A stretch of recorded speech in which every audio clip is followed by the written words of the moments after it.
এবারের কোপা আমেরিকায় যেন প্রতি ম্যাচেই রেফারি ছিল ব্রাজিলের বিপক্ষে। 11 বনাম 11 নয়, বরং 11 বনাম 12 জনের বিপক্ষে প্রতিটি ম্যাচেই মাঠে নামতে হচ্ছে সেলেসাওদের। দুর্দান্ত খেলা সত্ত্বেও গ্রুপ চ্যাম্পিয়ন হয়ে কোয়ার্টার ফাইনালে পা রাখতে পারেনি তারা।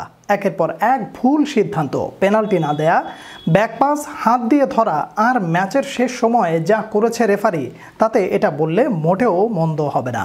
বাকিটা জানবো প্রতিবেদনে।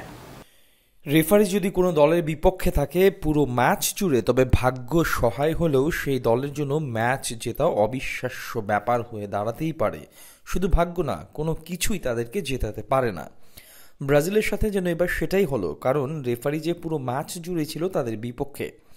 একের পর এক ভুল আর বিতর্কিত সিদ্ধান্তে যে পূর্ণ 3 পয়েন্ট নিয়ে মাঠ ছাড়তে দেয়নি ব্রাজিলকে। তাতে গ্রুপ চ্যাম্পিয়ন হওয়া হলো না 9 বারের চ্যাম্পিয়নদের, যা কপাল পড়ল তাদের। এতে করে কোয়ার্টার ফাইনালে ব্রাজিলকে খেলতে হবে উরুগুয়ের বিপক্ষে। তবে কলম্বিয়ার বিপক্ষে ম্যাচে কি ভুল সিদ্ধান্ত দিয়েছেন রেফারি, চলুন চোখ দেওয়া যাক সেই দিকটায়। শুরু করা যাক ম্যাচের 7 মিনিটে ভিনিসিয়াসের ঘটনা দিয়ে। আগের ম্যাচে হলুদ কার্ড খাওয়ায় এই ম্যাচে ঝুঁকিতে ছিলেন ভিনি। যদি হলুদ কার্ড দেখেন তবে মিস করবেন কোয়ার্টার ফাইনাল ম্যাচ।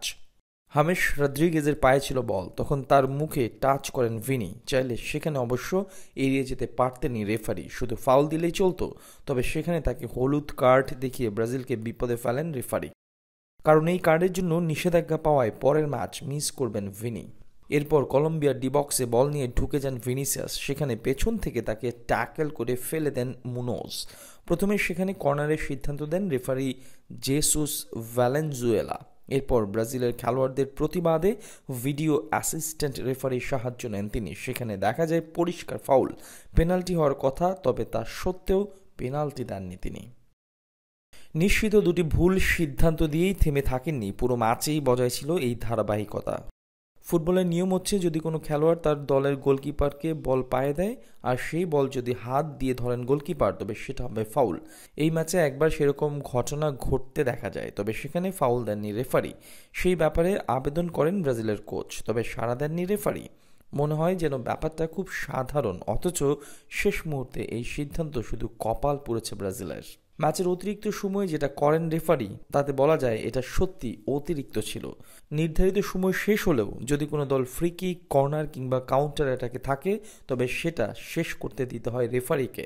সেটা চলাকালীন বাঁশি বাজানোর নিয়ম নেই। এদিন শেষ মুহূর্তে কর্নার পায় ব্রাজিল, তবে সেটা তাদেরকে করার সুযোগ না দিয়ে ম্যাচ শেষের বাঁশি বাজান রেফারি, যেটা কোনোভাবেই নিয়মের বহির্ভূত না। আর এসব সিদ্ধান্তই গড়ে দেয় ম্যাচের পার্থক্য।